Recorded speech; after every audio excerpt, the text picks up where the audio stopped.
Ndio mwenyekiti. Mwenyekiti, salamu alaykum. Salam. Mwenyekiti uko live moja kwa moja kwenye kipindi cha Crown Sport hapa Crown FM. Nataka tukuulize mambo mawili matatu yanayohusiana na klabu yako ya Simba.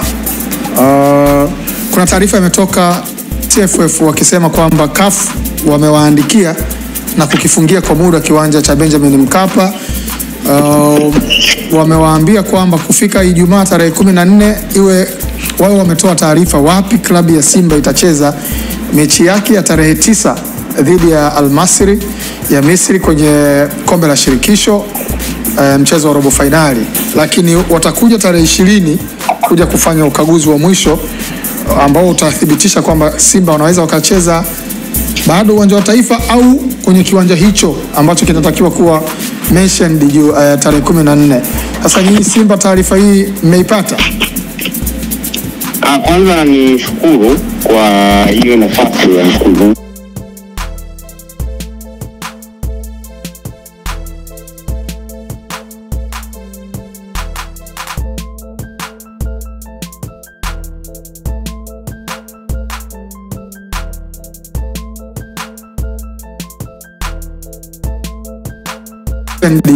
Tarehe 14. Sasa nyinyi Simba taarifa hii mmeipata? Kwanza ni shukuru kwa hiyo nafasi ya mkuu.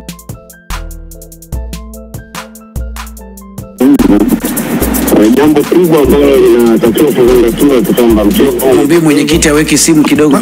Mwenyekiti simu kidogo iko mbali, kama usikii. Hapo uko vizuri. Sawa, hapo barabara. Nasema hivi, jambo ambalo ni la uhakika ndio ni kuwa mechi itachezwa. Ni kweli. Na tunaamini kabisa mechi hiyo itachezwa kwenye ardhi ya Tanzania. Baada ya wenzetu TFF ambayo ndio utaratibu, shirikisho la soka barani Afrika huwa linawasiliana kwanza na shirikisho la nchi mwanachama. Kwa hiyo wao wamewasilisha kwetu na tumekuwa tukishauriana nao ili kuweza kuangalia kwanza hayo maeneo ambayo yaliainishwa na wakaguzi kuhusu maboresho yake na kadhalika.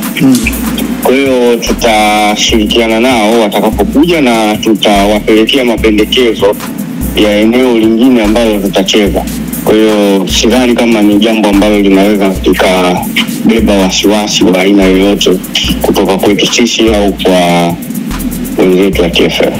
Nyinyi kama Simba kupitia kama bodi yenu mmeshajua ni eneo gani jingine ambao mnaweza mkacheza iwapo kama maboresho ambayo yanatakiwa na CAF hayatafikiwa kiwango? Habari ya kama sisi Simba sio kama Simba.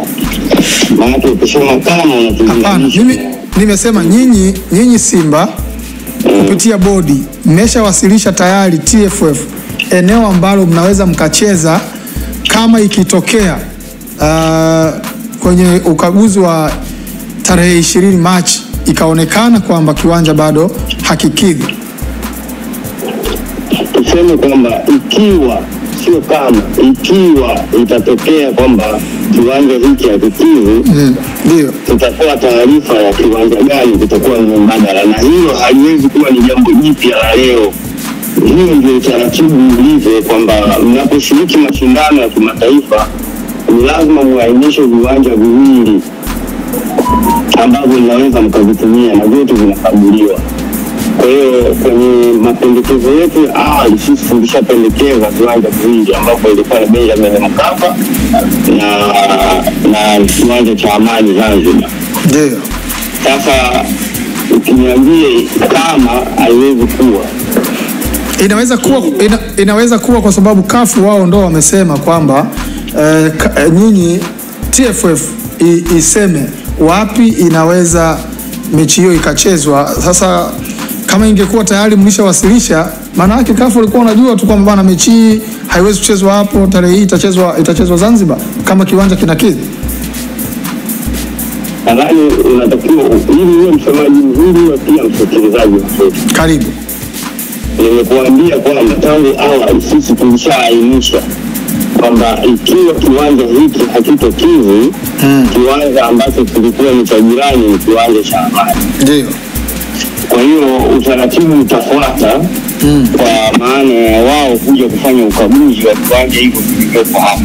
Okay. Baada ya hapo ndio tutafikia uamuzi wa wapi tutakapotumia, lakini tunaamini kabisa kiwanja kitakachotumika kucheza mchezo huo kitakuwa ndani ya ardhi ya Tanzania. Sawa mwenyekiti, nafikiri hilo limeeleweka, lakini kuna jambo jingine hapa. Ndani ya mwezi uliopita mlifungua tenda kwa ajili ya mzabuni ambaye atakuwa anatengeneza jezi zenu, na ilikuwa imetoka taarifa kwamba mpaka tarehe 10 jina la mtu aliyeshinda hiyo zabuni litakuwa liko wazi. Unaweza kutueleza kupitia kipindi hiki sasa cha Crown Sports kwamba ni nani alishinda hiyo tenda? Huo ni mchakato wa ndani ambao unaendelea. Tutakapokuwa tayari kutoa taarifa kwa umma tutatoa, na ninaamini kwamba muda mfupi unaofuata hilo jambo litatolewa taarifa rasmi na tutaainisha, kwa sababu bado kuna taratibu ambazo zinaendelea kufanyika za ndani. Kwa hiyo tutakapokuwa tayari tutawajulisha. Kampuni iliyoshinda ni ya Kitanzania au ya nje ya nchi?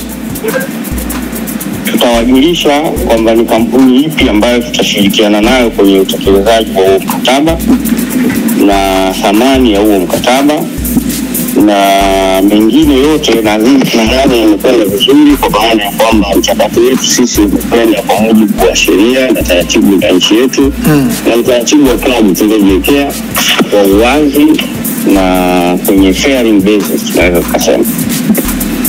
Lini? Basi mwenyekiti, jambo lao ni lini? Wanaita nani lini? Nafikiri kuna swali hapo kwamba hilo jambo litatajwa lini, au huwezi kutuambia tarehe rasmi? Maelezo yangu ya awali mnaweza mkazingatia. Nimewaambia mara tutakapokuwa tumekamilisha. Sasa ukiniambia lini, ina maana itakuwa niseme tangu mwanzo bila kusema hiyo ya mara tutakapokamilisha. Mwenyekiti bwana, sisi tukushukuru kwa ushirikiano wako. Na mimi nawashukuru zaidi. Kila la heri bwana. Asante sana mwenyekiti Murtaza Mangungu akituambia kuhusiana na masuala hayo ya uwanja, na bahati nzuri kwa sababu yeye amethibitisha kama mwenyekiti hapa waliandika viwanja viwili kwa maana ya kwa Mkapa pamoja na kule Zanzibar. Basi mambo yakiwa magumu huku bara tutavuka maji tutakwenda Zanzibar, lakini niliuliza kabla hatujaungana naye niliuliza mliona mechi, na moja ya kile ambacho nilikuwa nakiuliza ni baadhi ya wachezaji, mtu kama Mutale. Yes, nilikuwa nauliza Mutale